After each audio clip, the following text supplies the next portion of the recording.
छात्रों, target IAS के YouTube channel पे आपका स्वागत है। अंकगणित की पिछली कक्षाओं में हमने एचसीएफ के बारे में डिस्कस किया था, जिसमें हम कुछ पैटर्न को लेके आगे बढ़े थे। आज उसी पैटर्न्स को आगे बढ़ाते हैं। हमने लास्ट क्लास में डिफरेंस मेथड के बारे में डिस्कस किया था और उसी पे बेस्ड जो क्वेश्चन है आज हम सॉल्व करेंगे।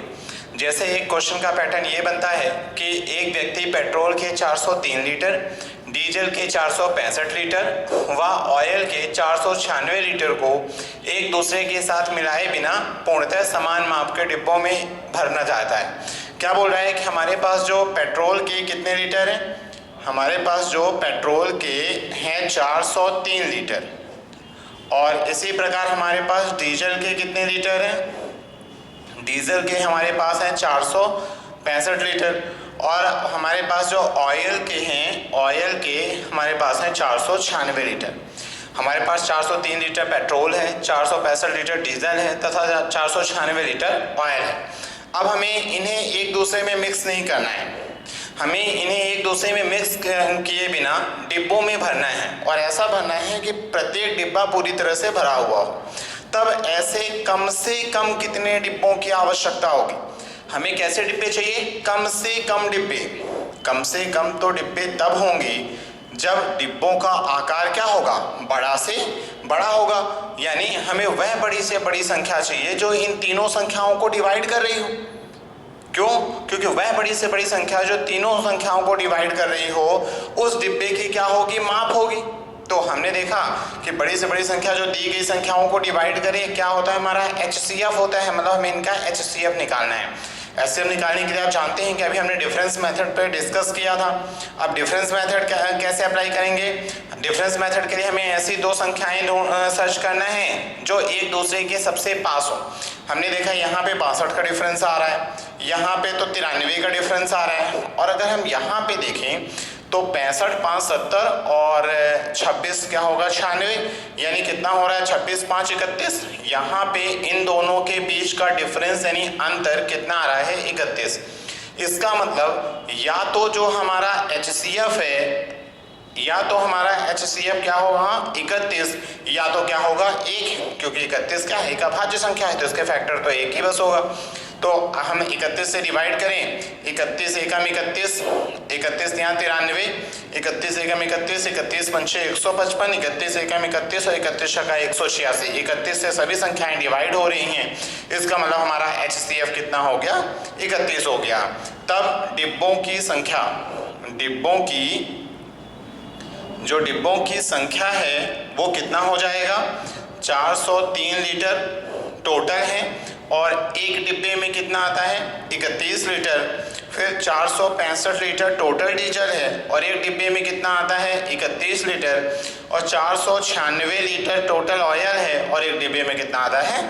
31 लीटर। हमने देखा समान आकार के डिब्बे, डिवाइड किया, कितना हो जाएगा? 31 एकम 31, 31 यहाँ 93, 31 एकम 31, 46 में से 31 गए, कितना बचा? 15 बच रहा है, 155 हुआ तो 31 पंचे 155। यहाँ पे 31 एकम 31, 49 में से 31 गए, कितना बचा? 18 बचा, 186 हो गया, 31 छक्का 186। यानी हमारे पास कुल डिब्बों की संख्या कितना हो गया? 15 दूना 30 और 10 40, 3 43 और एक कितना हो जाएगा? 44। हमें कुल डिब्बों की कितने डिब्बों की आवश्यकता होगी? 44 डिब्बों की। एक बार हम फिर से देखते हैं। हमने देखा कि एक दूसरे से मिलाए बिना समान आकार के डिब्बे चाहिए। समान आकार के डिब्बे मतलब एक ऐसी संख्या जो सभी को डिवाइड कर रही हो, है ना। फिर हमें क्या है? कम से कम डिब्बे चाहिए।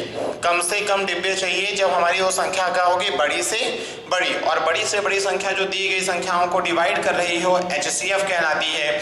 इसलिए हम दी गई संख्याओं का HCF निकालेंगे। डिफरेंस मेथड का अगर हम प्रयोग करें तो इन दोनों के बीच का अंतर सबसे कम है, 31 अंतर आ रहा है। हम देख रहे हैं 31 से 403 भी कैंसिल हो रहा है, 465 भी कैंसिल हो रहा है, 496 भी कैंसिल हो रहा है। मतलब डिब्बे का आकार 31 हो गया।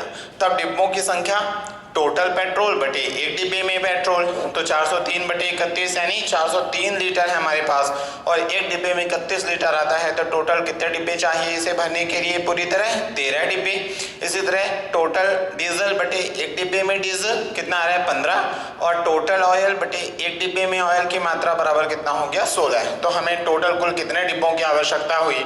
10, 20, 30, 6, 5, 11 और 3, 14 यानी कितने हो गए? 44 डिब्बों की आवश्यकता होगी। बहुत ही आसान है। जिन लोगों को भी डिफरेंस मेथड में थोड़ा सा प्रॉब्लम जा रही है वो पिछली क्लासेस को थोड़ा सा देखें। पिछली क्लासेस को देखेंगे तो उन्हें डिफरेंस मेथड अच्छे से समझ में आएगा। चलिए इसी तरह का एक दूसरा क्वेश्चन हम डिस्कस करते हैं।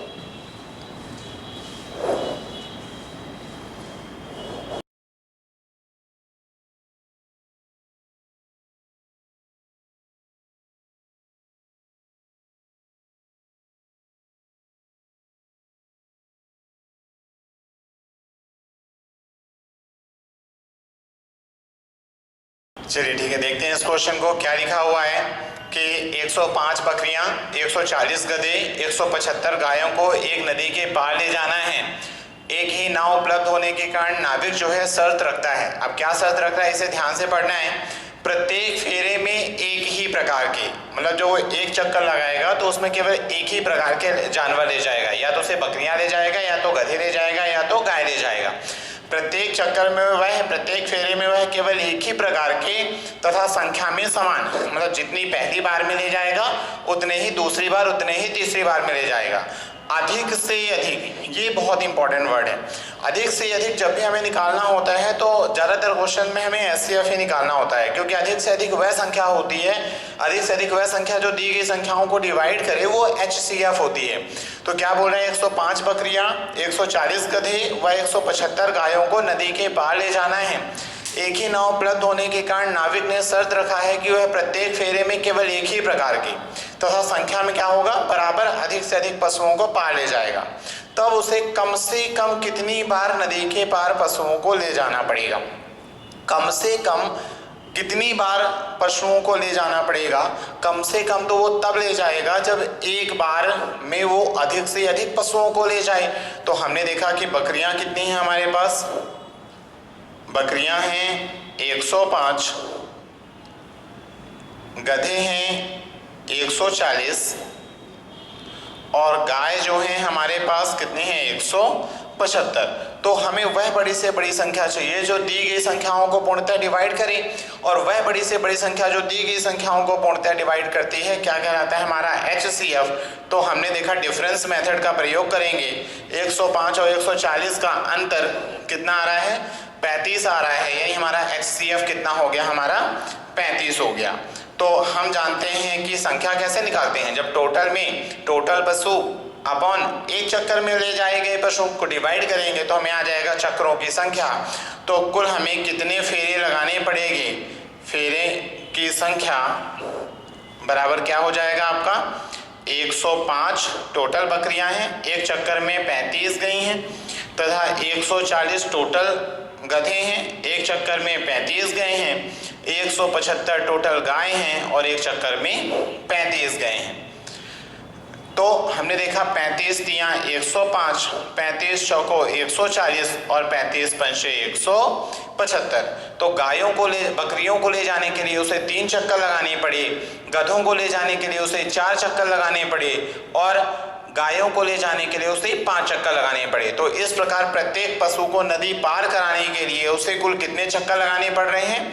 5, 4, 9 और 3, 12। तो टोटल कितने फेरे लगाने पड़ेंगे? उसे 12 फेरे लगाने पड़ेंगे।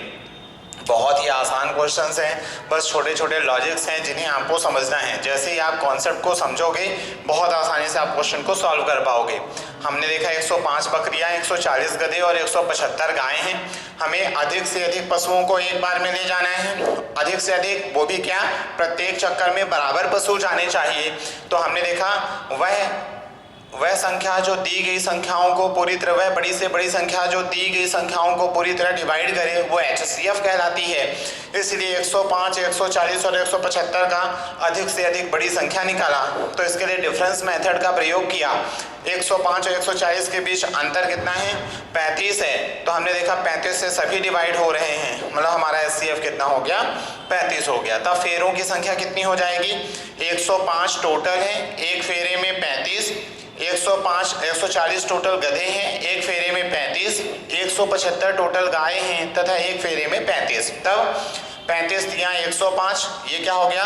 बकरियों को ले जाने में लगाए गए फेरों की संख्या। 35 को 140 से 4 क्या आया? गधों को नदी के पार ले जाने में चक्रों की संख्या, और 35 पंचे 175, यानी गायों को, सभी गायों को नदी पार ले जाने में हमें कितने चक्कर लगाने पड़े? 5। तो इस प्रकार हमें सभी पशुओं को ले जाने में कुल कितने चक्कर लगाने पड़ रहे हैं? 5, 4, 9, 3, 12। तो कुल फेरे कितने लगाएगा नाविक? 12 फेरे लगाएगा। चलिए इस तरह का एक और क्वेश्चन देखते हैं।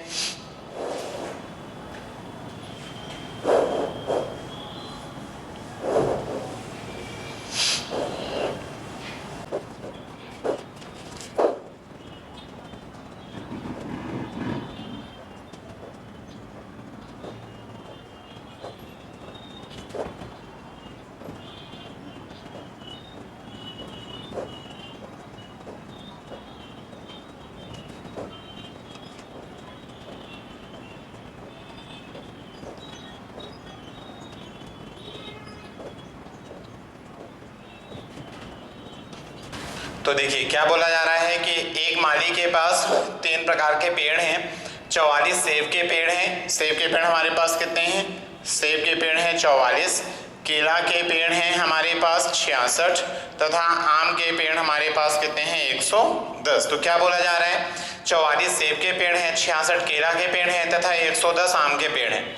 वह उन्हें क्यारियों में इस प्रकार लगाना चाह रहा है कि प्रत्येक क्यारी में एक ही प्रकार का पेड़ हो। मतलब एक क्यारी में हम केवल अगर केला लगाएं तो केला बस ही लगाएंगे, आम लगाएं तो आम ही बस लगाएंगे, या सेब लगाएं तो सेब ही बस लगाएंगे, तथा प्रत्येक क्यारी में जितना पहले क्यारी में पेड़ होंगे उतना ही दूसरी क्यारी में पेड़ होंगे। तो इन सभी प्रकार के पौधों को लगाने के लिए हमें कम से कम कितनी क्यारियों की आवश्यकता होगी? हमें क्यारियां कम से कम तो तब चाहिए जब एक क्यारी में अधिक से अधिक पौधे लगाए जाएं, और जब एक क्यारी में अधिक से अधिक वह बराबर पौधे लगाए जाएंगे, मतलब हमें वह संख्या चाहिए, एक क्यारी में लगाए गए पौधों की कुल संख्या चाहिए, तो यानी वह संख्या चाहिए जो दी गई संख्याओं को पूरी तरह क्या कर रही हो? डिवाइड कर रही हो। वह बड़ी से बड़ी संख्या जो दी गई संख्याओं को क्या कर रही हो? डिवाइड कर रही हो। यानी हमें क्या चाहिए? HCF के लिए हम लगाएंगे डिफरेंस मेथड। हमने डिफरेंस देखा यहाँ पे 66 और 110 में तो बहुत बड़ा डिफरेंस हो रहा है। 44 और 66 में कितने का डिफरेंस आ रहा है? 22 का डिफरेंस आ रहा है। 22 का डिफरेंस आ रहा है। तो हमने देखा क्या 22 से डिवाइड हो रही हैं सभी संख्याएं? 22 दूना 44, 22 तिया 66, 22 पंचे 110, सभी डिवाइड हो रही हैं। इसका मतलब हमारा HCF कितना हो गया? इनका डिफरेंस 22। अब हमें क्या चाहिए? क्यारियों की संख्या। हमें क्या चाहिए? क्यारियों की हमें संख्या चाहिए। तो हम जानते हैं कि एक क्यारी में अगर 22 पेड़ लग रहे हैं तो 2 क्यारी में कितने पेड़ लगेंगे? 44।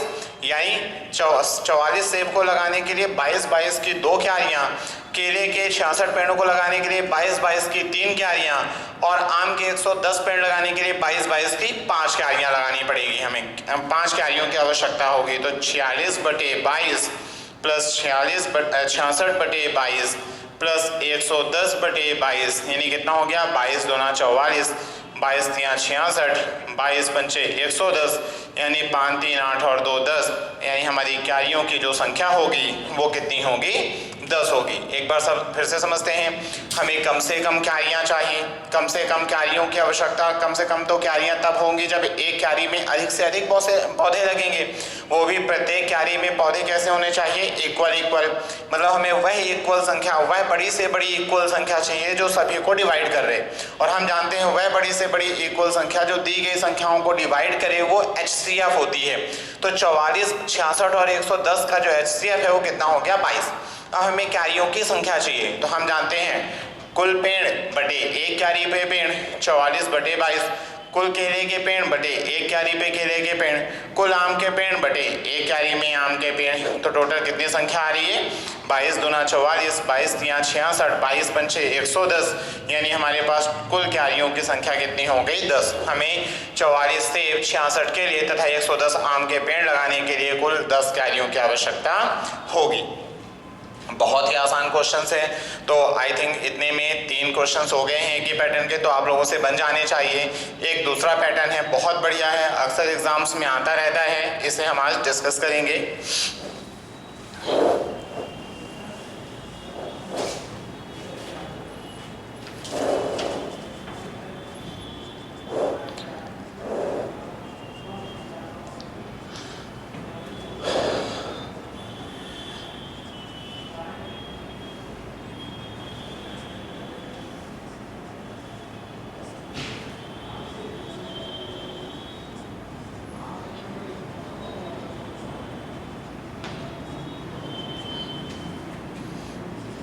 एक हॉल जो है 284 मीटर लंबा तथा 248 मीटर चौड़ा है।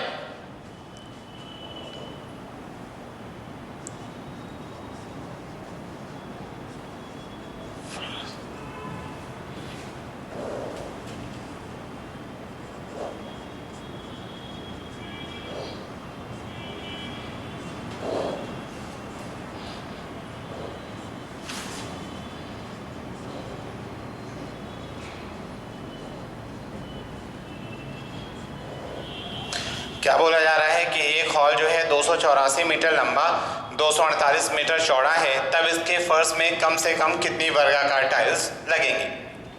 क्या बोला जा रहा है कि एक हमारे पास हॉल है। अब ये जो हॉल है इसकी लंबाई कितनी है? 284 मीटर तथा चौड़ाई कितनी है? 248 मीटर। 248 मीटर हमारी क्या हो गई? चौड़ाई हो गई। अब हमें क्या करना है कि इसमें टाइल्स लगाना है। कैसी टाइल्स लगानी है? पहले तो हमें कम से कम टाइल्स लगानी है।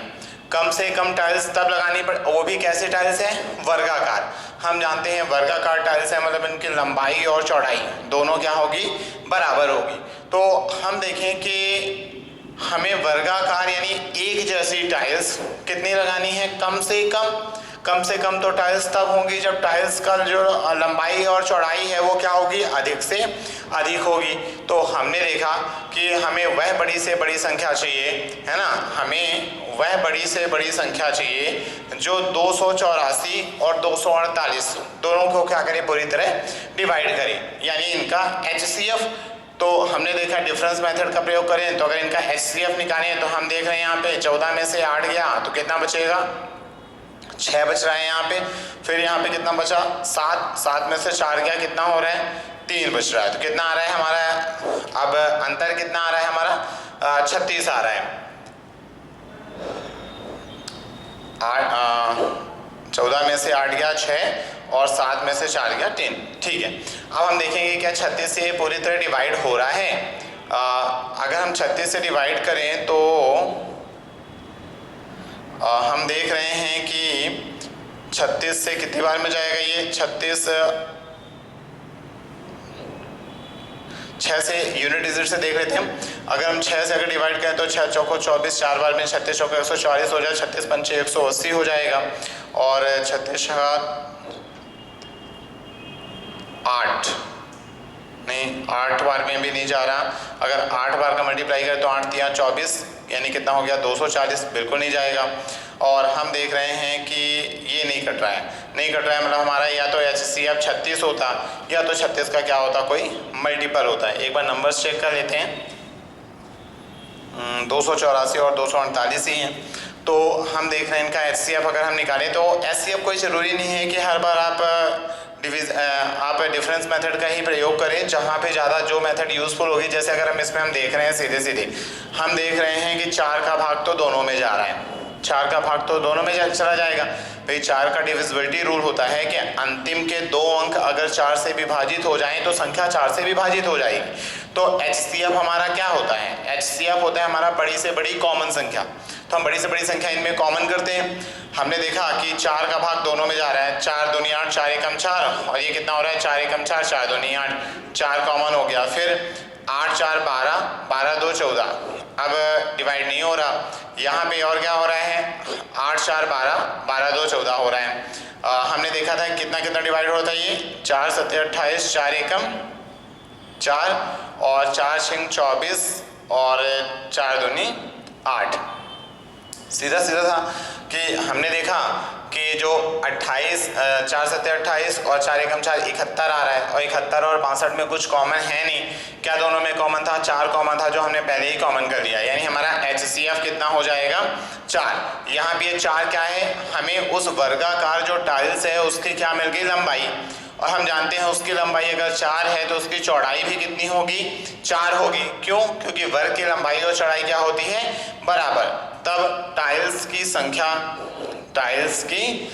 निकालेंगे, और टाइल्स की संख्या हम कैसे निकालेंगे कि फर्श का कुल क्षेत्रफल, फर्श का क्षेत्रफल बटे एक टाइल्स का क्षेत्रफल, फर्श का क्षेत्रफल बटे एक टाइल्स का क्षेत्रफल। तो हमने देखा फर्श का क्षेत्रफल कितना हो जाएगा, फर्श कैसा है, आयताकार, क्योंकि लंबाई और चौड़ाई अलग अलग है।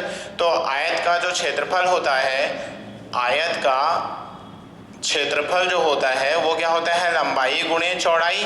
तो इसका क्षेत्रफल कितना हो जाएगा, 284 गुणे 248, और वर्ग का क्षेत्रफल क्या होता है, भुजा का स्क्वायर या लंबाई गुणे चौड़ाई, इसमें भी होता है। तो लंबाई भी 4 चौड़ाई भी 4, तो 4 गुणे कितना हो जाएगा, 4 हो जाएगा। अगर हम डिवाइड करें तो ये 4 7 28 और ये कितना हो जाएगा, 4 एकम 4 और ये 4 6 24, 4 और ये कितना हो जाएगा, 4 दूनी 8 हो जाएगा। मल्टीप्लाई करें कितना हो जाएगा, 2 एकम 2, ये कितना हो जाएगा, 6 एकम 6 और 7 दूनी 14। तो कितना हो जाएगा, 6 एकम 6 और 7 दूनी 14, तो 14 6 कितना हो जाएगा, 20, और 6 7 42, 42 और 2 कितना हो गया, 44, यानी 4402 टाइल्स की हमें क्या होगी, आवश्यकता होगी। एक बार फिर से हम देखते हैं, एक क्या बोल रहा था, 284 मीटर लंबा था, 248 मीटर चौड़ा था, ठीक है, ये लंबाई और चौड़ाई है। हमें इस फर्श को टाइल्स से ढकना है, टाइल्स का आकार इक्वल होना चाहिए, मतलब हमें एक इक्वल संख्या की जरूरत है, वो भी कैसे, कम से कम टाइल्स चाहिए। कम से कम तो टाइल्स तब होंगी जब टाइल्स का आकार क्या होगा, बड़े से बड़ा होगा, यानी हमें वह बड़ी से बड़ी संख्या चाहिए जो दी गई संख्याओं को डिवाइड कर रही, और हम जानते हैं वह बड़ी से बड़ी संख्या जो दी गई संख्याओं को डिवाइड कर रही हो उनका HCF होती है। तो इनका HCF हमने निकाला। आप डिफरेंस मेथड का भी प्रयोग कर सकते हैं, बिना डिफरेंस मेथड के हम इसे निकाल सकते हैं। कैसे निकाल रहे हैं, हमने देखा कि फैक्टर मेथड का प्रयोग करें कि ये दोनों किससे डिवाइड हो रही हैं। हम देख रहे हैं अंतिम के 2 अंक अगर 4 से डिवाइड हो जाए तो संख्या 4 से विभाजित होती है, 84 भी 4 से विभाजित हो रहे हैं, 48 भी 4 से विभाजित हो रहे हैं, यानी कॉमन क्या आ रहा है, 4। अब अगर हम 4 कॉमन कर लें तो क्या बच रहा है यहाँ पे 71, और 4 से भाग देने पे बचेगा 62। क्या इन दोनों में कुछ कॉमन है, कुछ कॉमन नहीं है, यानी आपका HCF क्या हो गया, 4। यहाँ पे HCF क्या आया, उस वर्गाकार टाइल्स की लंबाई, और जब टाइल्स की लंबाई 4 है तो टाइल्स की चौड़ाई भी कितनी होगी, 4 होगी। क्यों होगी, क्योंकि टाइल्स कैसी है, वर्गाकार, और वर्ग की प्रत्येक भुजा क्या होती है, बराबर होती है। तब नंबर ऑफ टाइल्स, कितने टाइल्स की आवश्यकता पड़ेगी, तो हम पहले देखेंगे टोटल फर्श कितना है, फर्श का क्षेत्रफल कितना है, तो फर्श का क्षेत्रफल बटे एक टाइल्स का क्षेत्रफल बराबर क्या देगा, टाइल्स की संख्या। तो 284 इंटू 248 लंबाई गुणे चौड़ाई, और एक टाइल्स का क्षेत्रफल लंबाई गुणे चौड़ाई, तो टोटल कितना आ रहा है, 71 गुणे 62, कितना हो जाएगा ये, 2 एकम 2, ये कितना हो जाएगा, 6 एकम 6 और 7 दूनी 14 है, 6 एकम 6 और 7 दूनी 14, यानी कितना हो जाएगा आपका 20, और 6 7 42, 42 2 44, यानी 4402 टाइल्स की हमें क्या होगी, आवश्यकता होगी। चलिए इस पैटर्न पे एक और क्वेश्चन देखते हैं। अगर यहीं पे अगर हम नंबर्स चेंज कर लें, क्या बोला गया है कि एक हॉल जो है 15 मीटर लंबा, 15 मीटर 17 सेंटीमीटर, क्या करते हैं इसे, 15 मीटर 17 सेंटीमीटर, एक हॉल जो है 15 मीटर 17 सेंटीमीटर लंबा तथा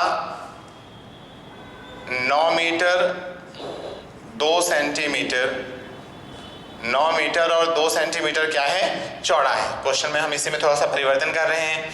क्या बोला जाए कि एक हॉल जो है 15 मीटर 17 सेंटीमीटर लंबा तथा 9 मीटर 2 सेंटीमीटर चौड़ा है, तब इसके फर्श में कम से कम कितनी वर्गाकार टाइल्स की आवश्यकता होगी। हम देख रहे हैं वर्गाकार टाइल्स, है ना, वो भी कम से कितनी, कम से कम टाइल्स यानी अधिक से अधिक टाइल का आकार, वो भी वर्गाकार, यानी सभी टाइल्स का जो साइज है वो इक्वल होगा। तो हम एक टाइल्स की लंबाई निकाल लेते हैं। हमने देखा लंबाई कितनी है हॉल की, 15 मीटर लंबाई कितनी है। अब देखिए यहाँ पे 1 मीटर में आप जानते ही हैं कि 1 मीटर बराबर कितना होगा, 100 सेंटीमीटर। अलग अलग यूनिट है, अलग अलग यूनिट है तो सेम यूनिट में एक ही मात्रक में कन्वर्ट कर देते हैं। तो 1 मीटर में जब 100 सेंटीमीटर होते हैं तो 15 मीटर में 1500 सेंटीमीटर होंगे, प्लस 17 सेंटीमीटर और, यानी कितना हो गया 1517 सेंटीमीटर। ये क्या हो गया, लंबाई हो गई। इसके बाद हमने देखा चौड़ाई की बात करें तो चौड़ाई कितनी है आपकी, चौड़ाई आ रहा है 9 मीटर और 2 सेंटीमीटर चौड़ा। तो 1 मीटर में 100 सेंटीमीटर, तो 9 मीटर में 900 सेंटीमीटर और 2 सेंटीमीटर और, यानी कितना हो गया 902 सेंटीमीटर। हमें क्या चाहिए, HCF चाहिए, और हम जानते हैं HCF बड़ी से बड़ी संख्या है जो दी गई संख्याओं को क्या करती है, पूरी तरह डिवाइड करती है। तो अगर हम इनका अंतर देख लें, अंतर से भी निकाल सकते हैं, फैक्टर मेथड से भी निकाल सकते हैं, कोई समस्या नहीं है ना। जैसे अगर फैक्टर करें तो 2 अगर इसमें से कॉमन दिख रहे हैं हमें, तो अगर हम 2 बाहर निकाल, 2 इसमें सम संख्या है तो 2 तो होगा ही। 2 ये कितना हो जाएगा, 2 चौको 8, 2 पंचे 10 और 2 एकम 2, 451 2 है यहाँ पे, तो 2 से जाएगा नहीं। तो ठीक है, फैक्टर कर लेते हैं या डिफरेंस मेथड का प्रयोग करें तो कितना हो जाएगा, ये 2 में से 7 में से 2 गया, कितना बचेगा 5 बच रहा है। यहाँ पे 1 में से 0 गया 1, और यहाँ पे 15 में से 9 गया तो कितना बच रहा है, 615 बच रहा है ना। क्या 615, यहाँ पे 5 है, 615 से दोनों कटेंगे, नहीं कटेंगे। जब ये दोनों नहीं कटेंगी तो हम क्या करते हैं, इसका फैक्टर निकालेंगे। तो फैक्टर 5 कॉमन कर दीजिए, कितना हो जाएगा 5 एकम 5, है ना। यहाँ पे कितना बचा है, 1 बच रहा है, 5 दूनी 10, फिर 1 बचा, 5 तियां 15। हमने देखा कि 5 से 2 कटना नहीं, मतलब 123 को भी फिर विभाजित करते हैं। तो हमने देखा कितना हो जाएगा ये 123, 31 तियां, कितना ही होगा, 3 एकम 3 और नहीं 31 41 तियां, 41 तियां कितना होगा 123, 40 तियां 120, 3 एकम 3। तो हम देख रहे हैं या तो 5 SCF है, या तो 123 SCF है, या तो 3 SCF है, या तो 41 SCF है।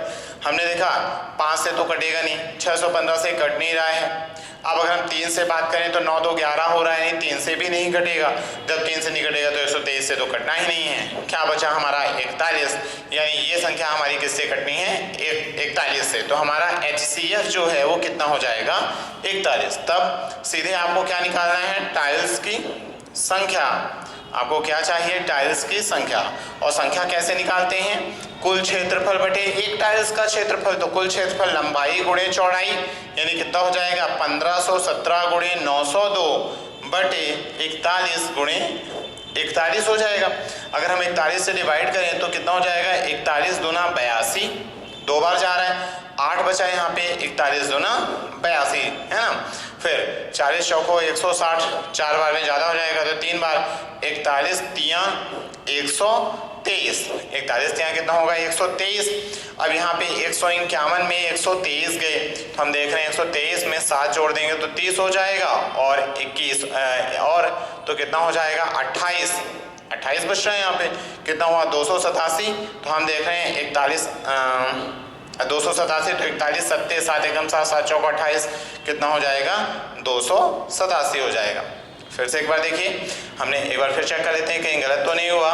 41 तियां 123 हो रहा है, हमने देखा 151 में 123 गए, 28 बच रहा है तो 287 हुआ। अब हमें 41 सत्ते हम जानते हैं 287 होता है, तो पूरी तरह कट गया।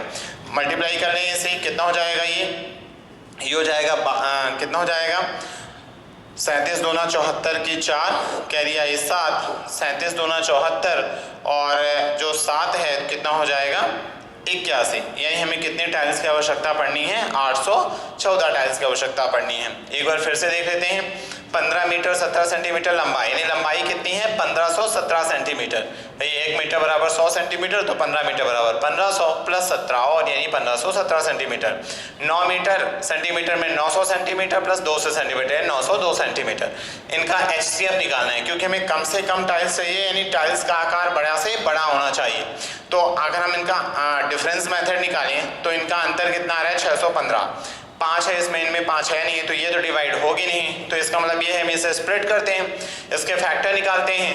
तो 5 से हमने देखा तो 5 अगर कॉमन कर लें तो 123 बार एक में जा रहा है, तो 5 तो हो नहीं सकते 123। अब 123 से हम देख रहे हैं कि 41 तियां 123 को भी तोड़ दिया, 41 तियां 123।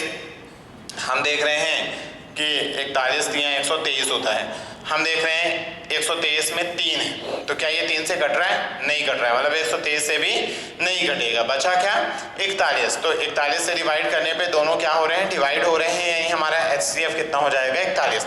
डिफरेंस मेथड में आपको बताया गया था दी गई संख्याओं का या तो अंतर HCF होता है या तो अंतर HCF होता है, और अगर अंतर HCF नहीं है तो अंतर के जो फैक्टर बन रहे हैं उन्हीं में से कोई एक क्या होगा?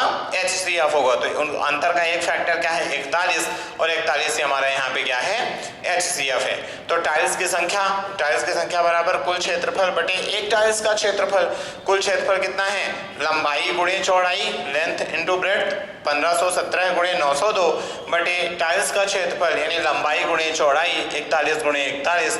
तो टोटल कितना आ रहा है? 41 से डिवाइड किया, 41 तियां 123, 28 बचा, 41 सत्ते जो है 287 होता है, यहाँ पे 41 दूना 82 और 41 दूना 82, तो 37 दूना 74, 37 दूना 74 और 7 हो गया 81, यानी हमें 814 टाइल्स की आवश्यकता होगी। बहुत ही आसान था।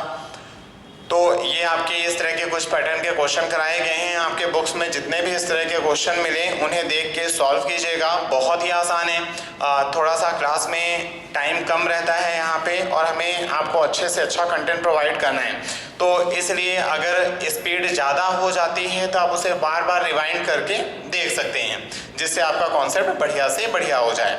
चलिए अब यहाँ से एक दूसरा कॉन्सेप्ट स्टार्ट करते हैं। पिछली क्लासेस में जो हमने एक डिस्कस किया था को प्राइम नंबर, सह अभाज्य संख्याएं कि को प्राइम नंबर क्या होती है। हमने देखा था कि ऐसी दो संख्याएं, two numbers whose HCF is 1, यानी ऐसी दो संख्याएं जिनमें कुछ भी कॉमन ना हो, सीधे सीधे देसी भाषा में कहा जाए तो कुछ भी कॉमन ना हो, अर्थात जिनका HCF कितना हो 1 है, को प्राइम कहलाती हैं। जैसे 4 और 9, 3 और 5, 3 और 2, इनमें क्या है? इनका HCF कितना आ रहा है? कुछ भी कॉमन नहीं है, यानी 1 है। इसका मतलब ये हमारी संख्याएं कैसी कहलाती हैं? को प्राइम संख्याएं कहलाती हैं। अब अगर हम थोड़ा सा और इसे समझें तो हमने देखा है, क्या यहाँ पे समझ में आ रहा है कि जैसे हमारी एक संख्या हो गई 12 और 15 हमारी दो संख्याएं हो गई, और अब अगर हम इनका HCF क्या हो जाएगा? इनका HCF दोनों का अंतर 3 है, तो HCF हमारा क्या हो गया? 3 हो गया, क्योंकि 3 से दोनों कट रहे हैं। तो अगर दी गई संख्याओं से उनका हम HCF बाहर निकाल लें, दी गई संख्याओं से हम उनका HCF बाहर निकाल लें तो कैसी संख्याएं बच रही हैं? दी गई संख्याओं से अगर हम उनका HCF बाहर निकाल दें तो हमेशा को प्राइम संख्याएं बचती हैं। कैसी संख्याएं बचती हैं? को प्राइम संख्याएं। और अगर हम HCF का उन संख्याओं में मल्टीप्लाई कर दें तो हमारी क्या हो जाएंगी? मूल संख्याएं प्राप्त हो जाएंगी। तो कॉन्सेप्ट क्या बना कि दी गई संख्याओं से HCF को कॉमन करने पर को प्राइम नंबर्स बचते हैं, और को प्राइम नंबर में जब हम HCF का मल्टीप्लाई करते हैं तो हमें क्या प्राप्त हो जाती हैं? हमारी संख्याएं प्राप्त हो जाती हैं। फिर इसके अलावा हम जानते हैं कि जब हम LCM निकालते हैं तो जब हम इस तरह से 12 और 15 का हम LCM निकाल रहे हैं तो 12 और 15 का LCM हम क्या करेंगे? गुणनखंड मेथड का प्रयोग करें। तो क्या हम सबसे पहले क्या करते हैं? जो दोनों में कॉमन होता है उसे हटाते हैं। तो 3 चौको 12, 3 पचे 15, फिर 2 दूनी 4, 5 तो कटेगा नहीं, 2 एकम 2, या फिर अब जैसे इनमें कुछ भी कॉमन नहीं है तो सीधे मल्टीप्लाई कर देते हैं। तो 5 चौको 20, 60, यहाँ पे क्या हो गया? आपका LCM। कॉन्सेप्ट क्या बना कि अगर दी गई संख्याओं से उनका HCF, कॉमन संख्या नहीं HCF, दी गई संख्याओं से उनका HCF कॉमन कर लें तो को प्राइम नंबर बचेगा, और अगर उन को प्राइम नंबर्स में HCF का मल्टीप्लाई उन को प्राइम नंबर में और HCF का मल्टीप्लाई कर दिया जाए तो हमेशा क्या प्राप्त होगा, LCM। यानी LCM क्या हो जाएगा, HCF इंटू को प्राइम नंबर। HCF इंटू को प्राइम नंबर हमेशा क्या दे देगा, आपका LCM दे देगा। एक बार फिर से समझते हैं, को प्राइम नंबर ऐसी संख्या है जिनमें कुछ भी उभयनिष्ठ ना हो, अर्थात जिनका HCF क्या हो, 1 हो। अब अगर हम किन्हीं दी गई संख्याओं से उनका HCF कॉमन कर लें तो हमेशा कैसी संख्याएं बचती हैं, को प्राइम संख्याएं बचती हैं। तब पहला कॉन्सेप्ट तो यहीं पे इंपॉर्टेंट है कि को प्राइम नंबर में अगर हम HCF का मल्टीप्लाई कर दें तो हमेशा क्या मिलेंगे, 3 चौको 12, 3 पच्छे 15 हमारी संख्याएं मिल जाएंगी। भाई जो कॉमन दिया था वो हमने रिटर्न कर दिया। दूसरा कॉन्सेप्ट क्या बना कि अगर हम HCF व उन को प्राइम नंबर्स का मल्टीप्लाई कर दें तो हमें क्या मिलेगा, LCM मिल जाएगा। अब इस पे बेस्ड जो है क्वेश्चन है जो है उन्हें हम सॉल्व करते हैं।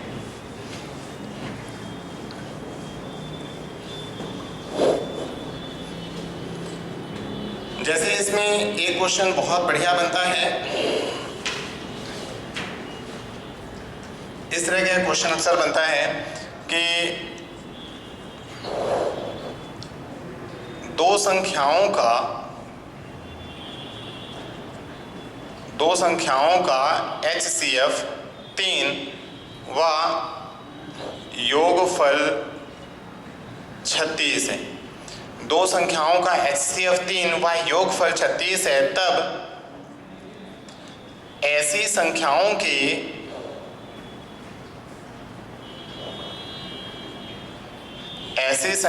के कितने जोड़े संभव हैं। बहुत बढ़िया क्वेश्चन है। क्या बोल रहा है कि दो संख्याओं का HCF 3 है, पूरा का पूरा को प्राइम्स पे बेस्ड क्वेश्चन है। अक्सर पेपर में आते भी रहते हैं एग्जाम्स में आपके। ये दो संख्याओं का HCF 3 व इनका योगफल कितना है, 36 है। तब हमें ऐसी संख्याओं के कितने पेयर जो है पॉसिबल है कि जिनका HCF 3 और योगफल यानी आपका सम कितना आ रहा हो, 36 आ रहा हो। अभी हमने कॉन्सेप्ट समझा था कि अगर दी गई संख्याओं से HCF कॉमन कर ले तो को प्राइम नंबर बचता है। HCF हमारा कितना है, 3, और हमने मान लिया वो को प्राइम नंबर क्या बचा होगा, A और B। वो हमारी को प्राइम नंबर क्या रही होंगी, A और B। तब क्या बोला है, हमारी वो संख्याएं क्या हो जाएंगी, हमारी एक संख्या हो जाएगी 3A और एक संख्या क्या हो जाएगी, 3B। एक बार फिर समझते हैं। अभी हमने सीखा था, अभी हमने इससे जस्ट पहले देखा है 12 और 15 संख्याएं HCF 3। तो अगर हम HCF कॉमन कर लेते हैं तो 4 और 5 को प्राइम नंबर बचे, और 3 चौको 12 यानी को प्राइम नंबर में HCF का मल्टीप्लाई कर दें तो मूल संख्या प्राप्त हो जाएगी। ये 3 पच्छे 15 मूल संख्या प्राप्त हो जाएगी। तो सिमिलरली को प्राइम नंबर्स में HCF का मल्टीप्लाई किया 3A और ये कितना हो जाएगा, 3B। अब हमारी संख्याएं प्राप्त हो गई। क्या बोला जा रहा है, दोनों संख्याओं का जो योगफल है, दोनों संख्याओं का जो योगफल है वो कितना आ रहा है, 36 आ रहा है। तब 3A plus 3B is equal to 36। तो 3A plus B is equal to 36। Then कितना हो जाएगा, ये कितना बच रहा है यहाँ पे, 12 3 जा 36 यानी 12 3 36 यानी कितना बचा, 12। यानी हमें ऐसी दो संख्याएं चाहिए जिनका योगफल कितना आ रहा हो, 12 आ रहा हो। तो हमारी वो संख्याएं कौन कौन सी हो जाएंगी, एक तो 1 और 11, 1 से स्टार्ट किया करिए। 2 और कितना हो जाएगा, 2 और 10 12, फिर 3 और 9 12, फिर 4 और 8 12, फिर 5 और 7 12, फिर 6 और 6 12। क्या इनके अलावा कोई पेयर है? इसके बाद फिर से आ जाएगा 7 और 5। हमारे पेयर रिपीट हो रहे हैं, इसका मतलब हमारे इतने ही पेयर बन रहे हैं। अब हमने देखा कि टोटल कितने पेयर पॉसिबल है। यहाँ भी हमारे ऐसी दो संख्याएं जिनका योग 12 आ रहा हो, 1 2 3 4 5 6 पेयर हमें दिख रहे हैं। पर क्या 6 पेयर हमारे वास्तविक रूप से हैं? A और B कैसी संख्याएं थी? A और B को प्राइम संख्याएं थी, अर्थात इनमें कुछ भी कॉमन नहीं होना चाहिए। तो हम देख रहे हैं इसमें कुछ भी कॉमन नहीं है, बिल्कुल ये पेयर है, पर इन दोनों में 2 कॉमन है। तो क्या ये को प्राइम है? नहीं है, मतलब ये पेयर में शामिल नहीं किया जाएगा।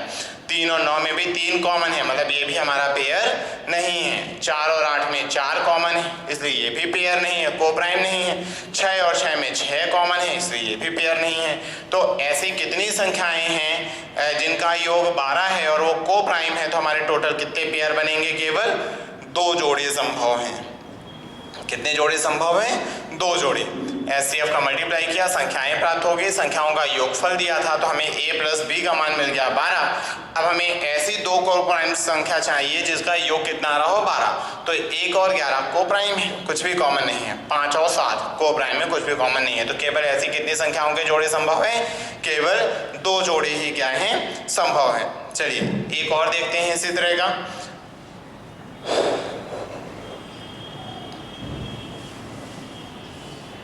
बार बार इस तरह के क्वेश्चंस की प्रैक्टिस कीजिए। जितना ज़्यादा क्वेश्चंस की प्रैक्टिस करेंगे उतने बढ़िया तरीके से आंसर्स आएंगे आपके।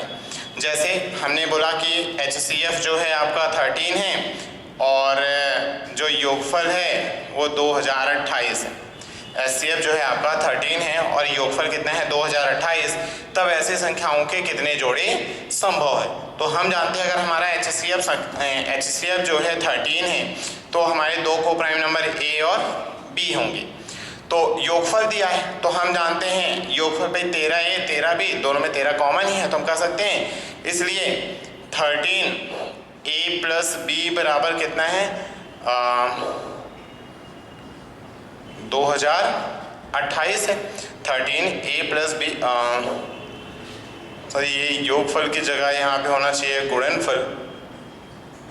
हाँ, तो हमारा क्या हो जाएगा? ये 13 अब गुणनफल में चेंज हो जाएगा, हमारी एक संख्या हो जाएगी 13A, एक हो जाएगी 13B। तो इनका गुणनफल दिया है तो 13A into 13B is equal to कितना दिया है? 2028 दिया हुआ है। अगर हम 13 से डिवाइड करें तो कितना हो जाएगा? 13 एकम 13, 7 बचा है ना। 13 बचे 65, कितना बचा? 7 बचा और 13 शिंग 78, 156। फिर 13 से 13 एकम 13, 13 दूनी 13 एकम 13, 13 दूनी 26, यानी A इंटू B बराबर 12। यही हमें ऐसी 2 संख्याएं चाहिए जिनका गुणनफल 12 आ रहा हो तथा वो कैसी होंगी? को प्राइम। तो जैसे 1 गुणे 12 को प्राइम है, फिर अगला 2 गुणे 6 12 तो आ रहा है परंतु को प्राइम नहीं है। इसी तरह 3 गुणे 4 4 3 12 बिल्कुल। फिर 4 गुणे 3 वही पेयर रिपीट हो रहा है, मतलब टोटल पेयर्स कंप्लीट हो गए। हमने देखा कि ऐसी संख्याएं जिनका गुणनफल 12 आ रहा हो टोटल जो है 3 पेयर उनके बनते हैं, परंतु ऐसी दो संख्याएं जो को प्राइम हो, ऐसी 2 संख्याएं जो को प्राइम हो और उनका गुणनफल 12 है, हम देख रहे हैं ये को प्राइम नहीं है। केवल ये दोनों ही को प्राइम हैं, सही अभाज्य हैं। इसका मतलब हमारे नंबर ऑफ पेयर्स कितने पॉसिबल हैं? Only 2 pairs are possible here. 2 संख्याओं का HCF 13 था, मल्टीप्लिकेशन 2028 है, तब ऐसी संख्याओं के कितने जोड़े संभव? हमने देखा 13A और 30B हमारी नंबर हो जाएंगी, दोनों का मल्टीप्लिकेशन तो 13A into 13B is equal to 2028। इसको हमने डिवाइड किया तो 156 और कितना बचा? फिर 12 बचा, तो A इंटू B बराबर 12। यानी हमें ऐसी 2 सही अभाज्य संख्याएं चाहिए जिनका गुणनफल 12 आ रहा हो। तो हमारा हो गया 1 गुणे 12 और दूसरा हो गया 2 गुणे 6 और तीसरा हो गया 3 गुणे 4। पर इसमें 2 गुणे जो 6 है वो को प्राइम नहीं है, इसलिए हमारे पॉसिबल पेयर्स केवल कितने हैं? पॉसिबल पेयर्स हमारे केवल 2 हैं। इसी तरह एक और क्वेश्चन की प्रैक्टिस करते हैं। अगर यहाँ पे हम फिर से नंबर्स को चेंज कर दें, HCF हम ले लेते हैं 37 और जो हमारा उनका गुणनफल है वो है 4107। पूछ लेगा ऐसी संख्याओं के जो हैं कितने जोड़े संभव हैं। अब हमने देखा कि HCF हमारा है 37, तो हम जानते हैं कि HCF कॉमन करने पर 2 को प्राइम संख्याओं के जोड़े बनते हैं। तो को प्राइम संख्या हमारी क्या हो जाएंगे? A और B। अब क्या बोला है? दोनों का गुणनफल, तो हम जानते हो जाएगा 37A गुणे 37B। भाई HCF का को प्राइम में मल्टीप्लाई करने पर संख्याएं आती हैं, तो एक संख्या हो जाएगी 37A और एक संख्या हो जाएगी 37B। बी हो जाएगी। अब अगर इन्हें हम आगे सॉल्व करें तो ये कितना हो जाएगा, दोनों का गुणनफल 4107 दिया हुआ है। 37 से क्या डिवाइड हो रहा है, डिवाइड करके देखते हैं। 37 37 वन जा 37, 37 एकम 37, 37 4 41 होता है। अगेन 37 वन जा 37, कितना बचा 3, फिर अगेन हो गया 37, 37 वन जा 37, 37 वन जा 37, 37 दूनी 74 और 37 दिया 111। तो हम देख रहे हैं इससे कितनी बार में कट गया, 3 बार में कट रहा है। यानी हमें क्या चाहिए, a इंटू बी बराबर कितना हो, 3। तो ऐसी केवल एक ही संख्या है। ऐसे कौन से पेयर है, केवल 1 इंटू 3, यानी कितने पेयर पॉसिबल है, ओनली 1 पेयर पॉसिबल है ना। हमने देखा 37 ए और 37 बी हो जाएगा। 4107 हो गया। 37 से डिवाइड करें, 37 एकम 37, 4 41, 4 बचा 40 हुआ। 37 एकम 37, फिर 3 बचा, 37 एकम 37, 37 एकम 37, 37 दूना 74, 37 दिया 111। ए इंटू बी बराबर 3, यानी हमें ऐसी दो संख्याएं चाहिए जिनका गुणनफल 3 आ रहा हो। तो ऐसी केवल 2 ही संख्याएं हैं जिनका गुणनफल 3 आता है, 1 गुणे 3। मतलब हमारे कितने पेयर केवल पॉसिबल है, 3, 1 पेयर पॉसिबल है। तो इस तरह आपको जितने भी क्वेश्चन मिले उन सभी क्वेश्चंस की प्रैक्टिस कीजिएगा। बहुत ही आसान पैटर्न है, बस थोड़ा सा आपको समझना है, आपको को प्राइम कॉन्सेप्ट समझना है कि को प्राइम में अगर HCF का मल्टीप्लाई किया जाए तो हमेशा हमें क्या हो जाती हैं, संख्याएं प्राप्त हो जाती हैं। और जैसे ही संख्याएं मिलेंगी हम कंडीशंस को अप्लाई करके क्वेश्चन को आसानी से सॉल्व कर सकते हैं। चलिए इसी तरह का कुछ और क्वेश्चंस को सॉल्व करते हैं। जैसे योगफल का देख लेते हैं एक और, कि दो संख्याओं का जो HCF जो है 18 है, और अगर हमारा फिर से दे दिया योगफल जो है कितना है, 216 है। तब पूछ लेगा इस तरह की संख्याओं के कितने जोड़े संभव है। गुणा पूछा है तो गुणन कर देंगे, योगफल पूछा है तो योग कर देंगे। हमने देखा 18 ए और बी, तो हमारी संख्याएं क्या हो जाएंगी, 18 है और एक क्या हो जाएगी 18 बी। दोनों का योगफल कितना है, 216 दिया हुआ है। हमने 18 कॉमन कर लिया, क्या बचा यहाँ पे, a प्लस बी बराबर कितना हो रहा है, 216 हो रहा है। तो 18 से डिवाइड करें, 18 एकम 18, 3 बचा, 18 दूनी 36। यानी हमें ऐसी दो संख्याएं चाहिए जिनका योगफल कितना आ रहा हो, 12 आ रहा हो, साथ में को प्राइम है। तो 1 और 11, 10 और 2 नहीं हो सकता क्योंकि वहाँ को प्राइम नहीं है। फिर 9 और 3 भी नहीं हो सकता। फिर क्या हो जाएगा आपका 6 और 6 तो ठीक है, 1 और 11 हो, फिर 8 और 4 भी 12 होता है, नहीं हो सकता। फिर 7 और 5 12 होता है ना। और इसके अलावा क्या कोई है, कोई संख्या नहीं है। मतलब कितने पेयर हमारे पॉसिबल होंगे यहाँ पे, ओनली 2 पेयर पॉसिबल होंगे। बहुत ही आसान है, तो बन जाएगा सभी से। तो आपके बुक्स में जितने भी इस तरह के क्वेश्चंस हैं सभी की प्रैक्टिस कीजिएगा, बहुत ही आसान है। और आपका अगर कोई भी क्वेश्चंस का कॉन्सेप्ट क्लियर नहीं हो रहा है तो आप उन्हें बार बार रिवाइंड करके देख सकते हैं, जिससे आपका कॉन्सेप्ट और बढ़िया तरीके से क्लियर हो जाए।